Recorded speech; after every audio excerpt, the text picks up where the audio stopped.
नमस्कार दोस्तों, मैं योगेश मेहरिया मेहरिया क्लासेज के यूट्यूब चैनल पर आप सभी का तहे दिल से हार्दिक अभिनंदन करता हूं। आज हम बात कर रहे हैं महिला एवं बाल अपराध के संबंध में स्त्री अशिष्ट रूपण प्रतिषेध अधिनियम 1986 के प्रावधानों के बारे में। हमारे राजस्थान पुलिस में एवं साथ में यूपी का जो दरोगा का एग्ज़ाम है उसमें मूल विधि के अंतर्गत महिला एवं बाल अपराध से संबंधित चीज़ें जोड़ी गई हैं, तो इनको हम पढ़ रहे हैं और हमारे एग्ज़ाम के दृष्टिकोण से जितने भी सवाल यहाँ से बनते हैं उन सभी को हम टू द पॉइंट एग्ज़ाम के दृष्टिकोण से कवर करते हुए आगे बढ़ेंगे। तो चलिए बिना किसी औपचारिकता के हम एग्ज़ाम के दृष्टिकोण से जो भी सवाल आपके बनने वाले हैं उन सभी को कवर करते हुए आगे बढ़ते हैं और आपकी ये कक्षाएं निरंतर जारी रहेगी साथियों। चलिए, तो सबसे पहले हम हेडिंग की बात करते हैं। तो आज की हमारी हेडिंग है स्त्री अशिष्ट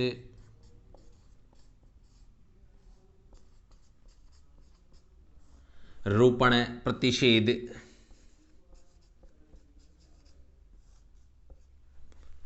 अधिनियम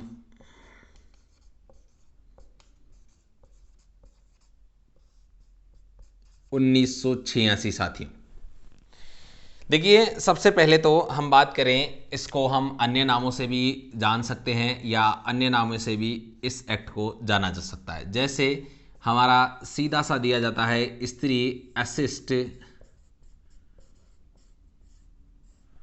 रूप निषेध अधिनियम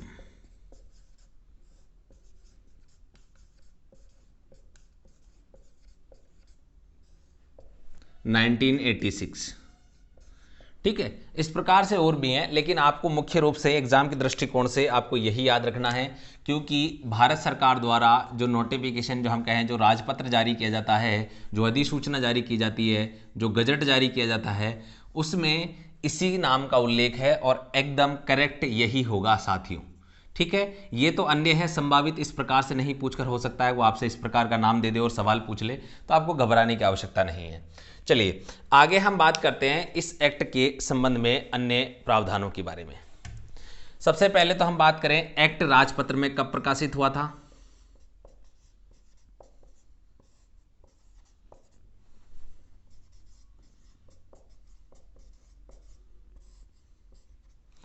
तो एक्ट जो है राजपत्र में हम बात करें 23 दिसंबर 1986 को प्रकाशित हुआ। अब हम बात करें एक्ट लागू कब हुआ,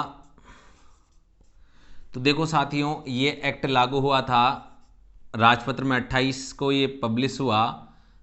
तो आप लिख लें 28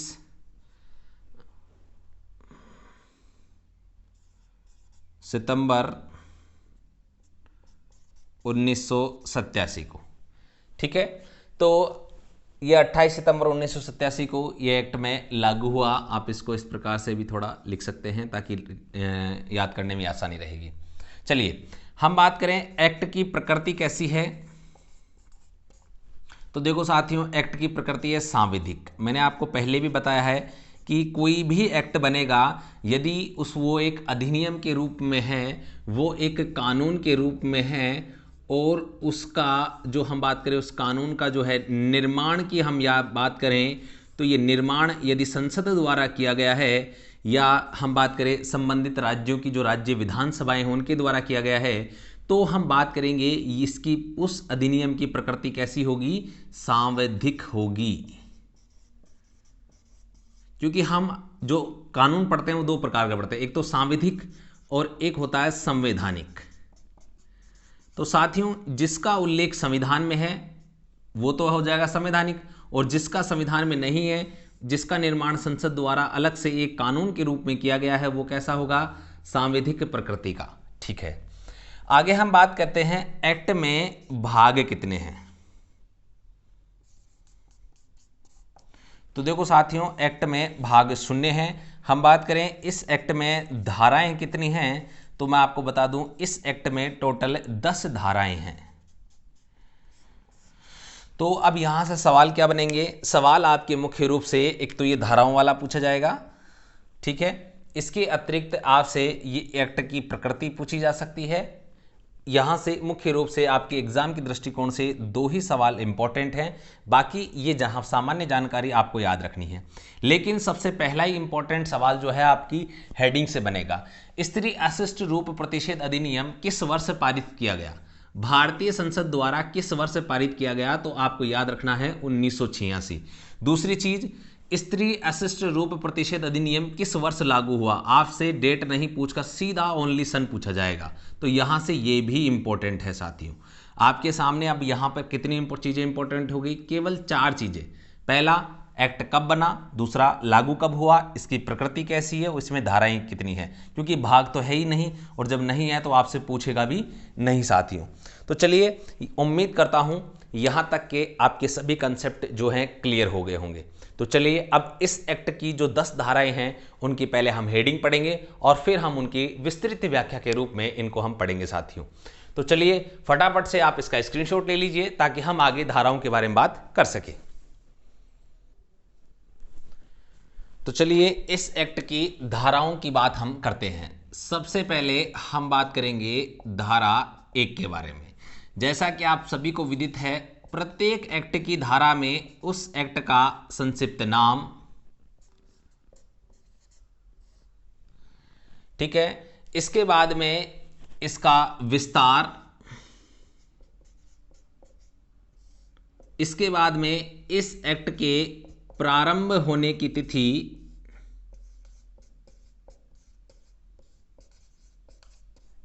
या जिसको हम कह सकते हैं आरंभ होने की तिथि, ठीक है, जिसको हम लागू होने की तिथि के रूप में पढ़ते हैं।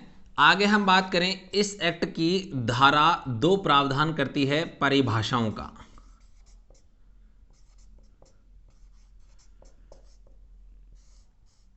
सबसे पहले परिभाषाएं, इस परिभाषाओं में हम बात करें कौन सी परिभाषा हम पढ़ेंगे, तो हम आपको बता दें स्त्री का अशिष्ट रूपण क्या होता है, इसकी परिभाषा, साथ में हम विज्ञापन की परिभाषा भी इस धारा के अंतर्गत पढ़ने वाले हैं। आगे हम बात करें धारा 3। धारा 3 प्रावधान करती है स्त्री का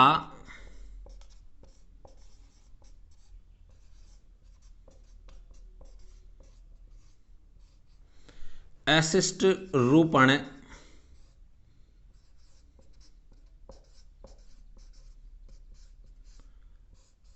अंतर्विष्ट करने वाले विज्ञापनों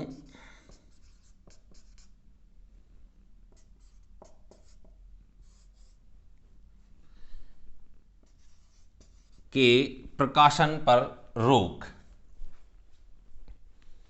विज्ञापनों के, स्त्री का अशिष्ट रूपण अंतर्विष्ट करने वाले विज्ञापनों का प्रतिषेध, सीधा ही हम लिख लें तो ज़्यादा हमें प्रतिषेध, ठीक है साथियों। अर्थात धारा 3 इस बात का प्रावधान करती है, यदि किसी भी प्रकार का कोई भी विज्ञापन, इस प्रकार का समाचार पत्र में, हम न्यूज़पेपर में बात करें, किसी अन्य माध्यम से किसी अन्य प्रकार का कोई विज्ञापन कहीं पे प्रसारित किया जाता है, तो जिसमें स्त्री का अशिष्ट रूपण हो रहा है, यानी कि जिसके माध्यम से हम कह सकते हैं स्त्री की लज्जा भंग हो रही है, तो ऐसे विज्ञापनों के हम कहें प्रकाशन पर रोक रहेगी साथियों, ठीक है। चलिए धारा 4 का हम बात करते हैं। धारा 4, स्त्री का अशिष्ट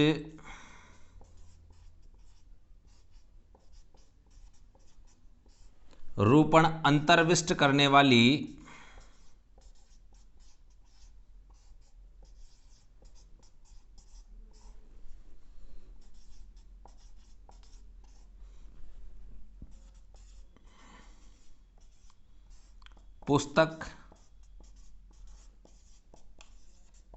पुस्तिकाओं आदि के प्रकाशन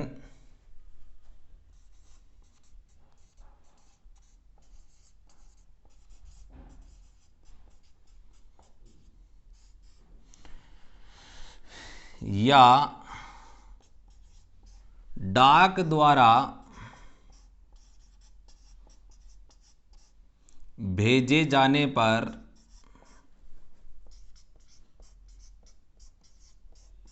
रोक। अर्थात देखो, इसमें तो बात की गई थी विज्ञापन की। आपके जो सवाल बनने हैं याद रखिएगा, जो मैंने अंडरलाइन कर दिया, जो गोला कर दिया, सीधा टू द पॉइंट वहां से सवाल बनेगा। सीधा आपसे एग्जामिनर यही पूछेगा कि स्त्री अशिष्ट रूपण प्रतिषेध अधिनियम के अंतर्गत विज्ञापनों का प्रतिषेध कौन सी धारा में प्रावधान किया गया है, तो धारा 3। ठीक है। इसी प्रकार स्त्री अशिष्ट रूपण प्रतिषेध अधिनियम के अंतर्गत पुस्तिकाओं का प्रकाशन स्त्री अशिष्ट रूप के संबंध में नहीं किया जा सकता, प्रावधान करती है धारा 4। ठीक है। डाक से भेजे जाने पर रोक का प्रावधान अशिष्ट रूपण प्रतिषेध अधिनियम की कौन सी धारा करती है, धारा 4। ठीक है साथियों, तो यहां से आप देखें, स्त्री का अशिष्ट रूपण स्त्री का अशिष्ट रूपण अंतर्विष्ट करने वाली पुस्तिकाएं। ठीक है, कोई भी पुस्तक हो सकती है, कोई भी पुस्तिकाएं हो सकती है। हालांकि हम जब इसको डिटेल में पढ़ेंगे तो मैं आपको पहले ही बता दूं, यहां पर कुछ पुस्तक जो हम बात करें लोक सद्भाव के माध्यम से हैं, देवी देवताओं के संदर्भ में, उनको इससे बाहर रखा गया है, उसकी भी हम बात करेंगे, लेकिन जब हम इस एक्ट को खुलकर पढ़ेंगे। अभी हम सिर्फ संक्षिप्त रूप से इसका ऊपर से ओवरव्यू पढ़ रहे हैं, जिससे हमारे ऊपर के जितने भी सवाल बनते हैं वो हमारे सिर्फ कवर हो सके। चलिए, और डाक से भेजने पर भी इस पर क्या है, रोक है, और प्रकाशन पर तो आप समझ ही गए कि किसी भी ऐसी पुस्तक का कोई हम प्रकाशन नहीं कर सकते जो स्त्री का हम कहें अशिष्ट रूपण करती हो। चलो साथियों, अब आगे हम बात करते हैं धारा 5 के बारे में। धारा 5, प्रवेश करने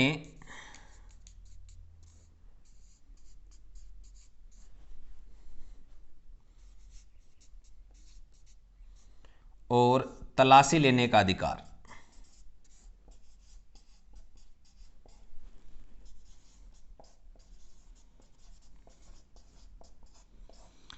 देखो साथियों, किसी भी ऐसे स्थल पर प्रवेश किया जा सकता है जहां पर इस संबंध में या तो हम बात करें कहीं विज्ञापन का कोई प्रकाशन हो रहा हो, या फिर कहीं पे किसी पुस्तिकाओं का इस प्रकार का प्रकाशन किया जा रहा हो जो स्त्री का अशिष्ट रूपण के संबंध में संबंधित हो, या वे डाक से द्वारा भेजी जा रही हो।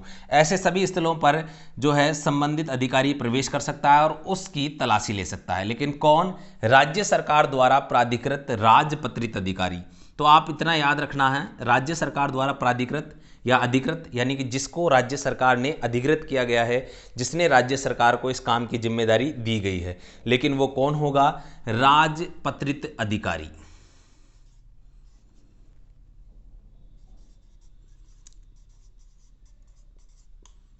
ठीक है, राजपत्रित अधिकारी। आपका सवाल यही बनेगा साथियों। राजपत्रित अधिकारी, जिसको हम आप इंग्लिश में सामान्य भाषा में कहते हैं गजेटेड ऑफिसर, जिसको आप कहते हैं। ठीक है, तो ये उसकी बात की गई है। चलिए आगे हम बात करते हैं धारा 6 के संबंध में। साथियों, उम्मीद करता हूं आपको नजर आ रहा होगा। हाँ, धारा 6 के संबंध में धारा 6 प्रावधान करती है शास्ति का। शास्ति अर्थात दंड।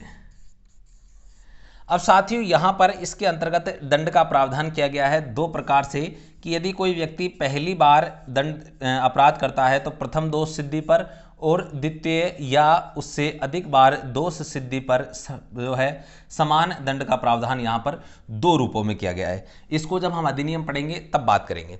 तो यहां तक की धाराएं, धारा 6 तक की उम्मीद करता हूं आप सभी के यहां से जो कंसेप्ट हैं, बेसिक सवाल आपके जो एग्जाम में पूछे जाने हैं, जो बनते हैं, वे सभी आपके क्लियर हो चुके होंगे। धारा आप 5 को एक बार पुनः देख लीजिए, क्योंकि ये काफ़ी इंपॉर्टेंट है। आपसे सवाल यही पूछा जाएगा, स्त्री अशिष्ट रूपण प्रतिषेध अधिनियम के अंतर्गत किसी भी स्थान पर प्रवेश करने और तलाशी लेने का अधिकार किसको है? केंद्र सरकार द्वारा प्राधिकृत अधिकारी, राज्य सरकार द्वारा प्राधिकृत अधिकारी, राज्य सरकार द्वारा प्राधिकृत राजपत्रित अधिकारी, और केंद्र सरकार द्वारा प्राधिकृत राजपत्र अधिकारी। तो आपको यहां पर विशेष रूप से याद रखना है, राज्य सरकार द्वारा प्राधिकृत राजपत्रित अधिकारी। अधिकारी नहीं होगा, केवल राजपत्रित अधिकारी, गजेटेड ऑफिसर होना चाहिए। ठीक है साथियों, तो चलिए अब इसके बाद में हम बात करते हैं धारा 7 के बारे में। तो पहले आप इसका फटाफट स्क्रीनशॉट ले लीजिए। धारा 7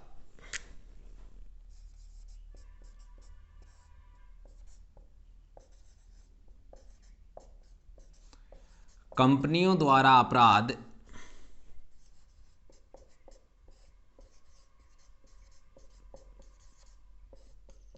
देखो साथियों, यहां पर इस प्रकार की बात की गई है क्योंकि इससे पहले हमने जब धारा 3 की बात की थी तो उसमें विज्ञापनों पर प्रतिषेध लगाया गया है। यानी कि समाचार पत्र अखबार के माध्यम से यदि कोई समाचार हम कहें कोई ऐसा विज्ञापन प्रकाशित किया जाता है तो उसके ऊपर रोक का प्रावधान है। लेकिन यदि कोई कंपनी इस प्रकार का विज्ञापन जारी करती है, कोई लोगो लगाती है, हम किसी प्रकार का हम बात करें जो स्त्री के अशिष्ट रूपण से संबंधित हो, तो उस स्थिति में उस कंपनी पर, उस कंपनी के जो अधिकारी हैं, जो प्रबंधन हैं, जो निकाय में काम करने वाले उच्चस्थ पदों पर बैठे हुए व्यक्ति हैं, जो इस कंपनी के कार्य हम कहें कार्य प्रबंध के लिए जिम्मेदार हैं, उन पर कार्रवाई की जाएगी। तो इस बात का प्रावधान करती है धारा 7। चलिए आगे हम बात करते हैं धारा 8, अपराधों का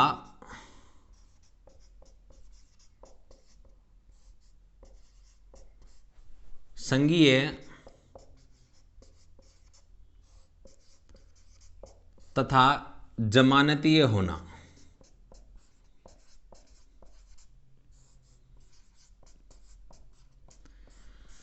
अर्थात इस एक्ट के अंतर्गत यदि कोई भी अपराध किया जाता है तो अपराध संगीन अपराध की श्रेणी में आएगा। लेकिन हम बात करें इस एक्ट के अंतर्गत किया गया कोई भी अपराध है तो उस अपराध के लिए जमानत का प्रावधान किया गया है साथियों। ठीक है, चलिए आगे हम बात करते हैं धारा 9 के संबंध में।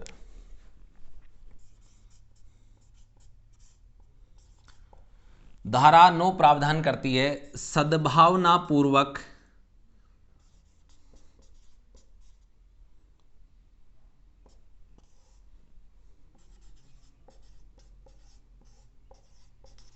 की गई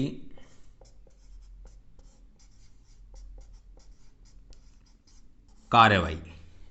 ठीक है साथियों, सद्भावना पूर्वक की गई कार्रवाई के लिए संरक्षण। साथ में यहां पर यह भी लिख लीजिए, आप पूरा लिख लीजिए, के लिए संरक्षण।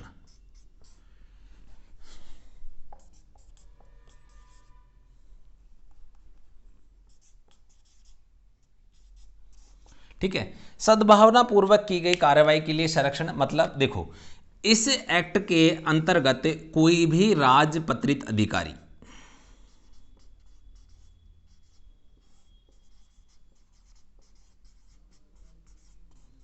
या कोई भी अधिकारी जिसकी नियुक्ति केंद्र सरकार या राज्य सरकार द्वारा, दोनों है यहां पर, केंद्र सरकार या राज्य सरकार द्वारा इस संदर्भ में की गई हो कि वो इस एक्ट के प्रावधानों के तहत कार्रवाई कर सके, लेकिन सद्भावना पूर्वक उसके द्वारा कोई कार्रवाई की जाती है तो उसके लिए उस अधिकारी को संरक्षण प्रदान किया गया है। अर्थात उसके खिलाफ किसी भी प्रकार का कोई विवाद, उसके विरुद्ध किसी भी प्रकार की कोई कार्रवाई विभाग के द्वारा भी नहीं की जाएगी और किसी व्यक्ति द्वारा यदि कोई ऐसा हम बात करें उसके द्वारा परिवाद प्रस्तुत किया जाता है तो उस पर भी विचार नहीं किया जाएगा। ठीक है, यानी कि इस एक्ट के अंतर्गत जो अधिकारी है उसको ये शक्तियां प्रदान की गई है, लेकिन कार्रवाई कैसी होनी चाहिए? सद्भावना पूर्वक। ये काफी इंपॉर्टेंट चीज है। ठीक है, तो इस संदर्भ में यहां पर इस प्रकार का जो संरक्षण है वो राजपत्रित अधिकारी या केंद्र सरकार, हम बात करें central government plus state government, राज्य सरकार के जो भी अधिकारी जिनको इस प्रकार का कार्यभार सौंपा जाता है उन सभी को यह संरक्षण प्रदान करती है। आगे हम बात करें साथियों धारा 10। धारा 10 नियम बनाने की शक्ति का प्रावधान करती है। नियम बनाने की शक्ति का प्रावधान धारा 10 के द्वारा किया जाता है। अब इन सभी 10 धाराओं को हम विस्तृत रूप से अगली जो हमारी क्लास होगी, अगला हमारा इसका पार्ट 2 होगा, उसमें हम सभी 10 धाराओं को विस्तृत रूप से पढ़ेंगे और एक ही कक्षा के माध्यम से उन्हें संपन्न करने का प्रयास करेंगे साथियों। उम्मीद करता हूं आज की कक्षा के आपके सभी कंसेप्ट पूरे क्लियर हो गए होंगे और आपकी ये कक्षाएं निरंतर जारी रहेगी। ठीक है, अब आने वाले समय में आपका 2 से 3 दिन में सभी कक्षाएं उम्मीद करता हूं आपकी पूरी हो जाएंगी, अपलोड कर दी जाएंगी। तो साथियों, आप अधिक से अधिक लोगों के साथ हमारा जो कंटेंट, हमारी जो अध्ययन सामग्री है, यदि आपको पसंद आ रही है तो अपने सभी दोस्तों मित्रों के साथ, अधिक से अधिक लोगों के साथ आप इसे शेयर करें और साथ में हमारे YouTube चैनल को सब्सक्राइब करना ना भूलें। ठीक है, आपको एग्ज़ाम में आपको हूबहू इसी प्रकार के सवाल आपको देखने को मिलेंगे साथियों।